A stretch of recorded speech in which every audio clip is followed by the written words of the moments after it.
عاجل الاخوان، وهاد الشيء راه صدمنا، ما بقينا فاهمين والو في هاد البلاد، والسبب غادي يصدمكم كيف ما صدمني. قال لك سيدي كاينه اخبار رسميه كتقول باللي غدا الاثنين المحروقات في المغرب غادي تنزل الاثمنه ديالها.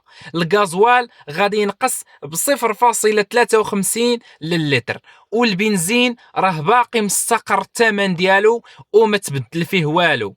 عودة النزول من بعد فترة ديال الزيادة، ولكن واش هاد 50 سنتيم غادي تحس بها في جيبك ولا غير كيضحكوا على الشعب؟ دابا انا اللي محيرني هو واش فعلا غادي يخليو هاد الاثمنه هادي، ولا هذا غير تمهيد باش انهم يزيدوا عاوتاني في الاثمنه.